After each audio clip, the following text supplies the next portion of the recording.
I've said this before, but I've always daydreamed of being a dinosaur in prehistoric times.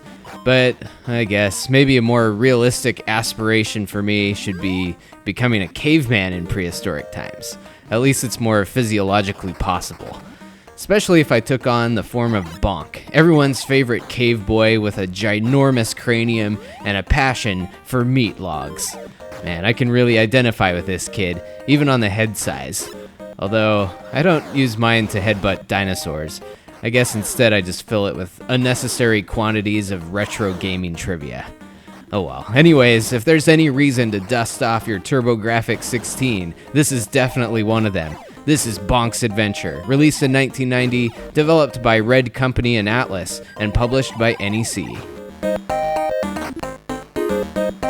While this game wasn't actually a launch title for the TG-16, it's widely considered as NEC's major attempt at pushing a new mascot for the system to go head-to-head against Mario and Sonic.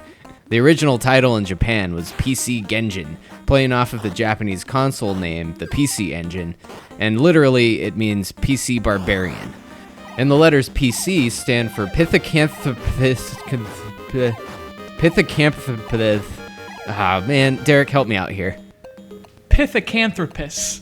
Okay, Pithecanthropus computerus, a pun on the scientificus term for one of the first discovered specimens of Homo erectus.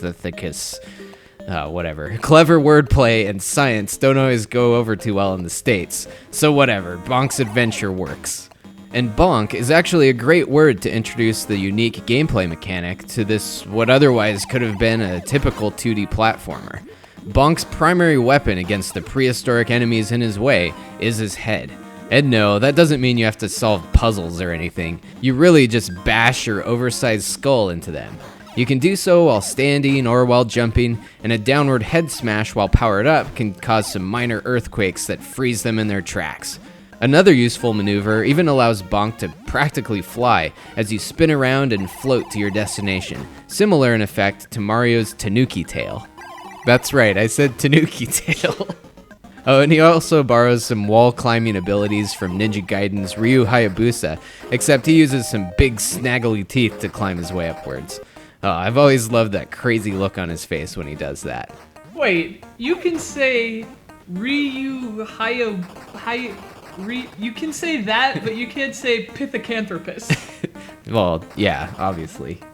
Ryu Hayacanthropus. I might be able to say Pithecanthropus in Japanese. A little easier. How would you say that in Japanese? Pithecanthropus.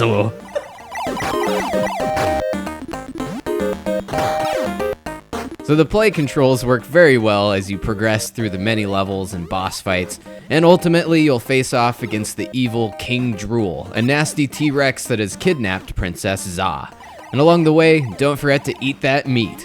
The more you can satiate Bonk's carnivorous appetite, the more primal he becomes, to the point of invincibility. Oh, and check out even more great character animation here. By the power of Meat Log! The stages are really well designed and diverse, although sometimes a bit short, and the overall art style is fantastic, with a very colorful, cartoony style that not only showed off what the TG-16 was capable of, but also creates a really fun and silly atmosphere that oozes with Cretaceous charm. A memorable soundtrack and some pretty goofy translations round out the package, and Bonk's Adventure definitely holds its own against the powerhouse mascot-driven platformers of the competitors. Bonk would go on to star in many sequels, spin-offs, and remakes, but it's still tough to top this classic. If you don't have the original Hue card at your disposal, it's still definitely worth a download on the Wii's Virtual Console or the PlayStation Store.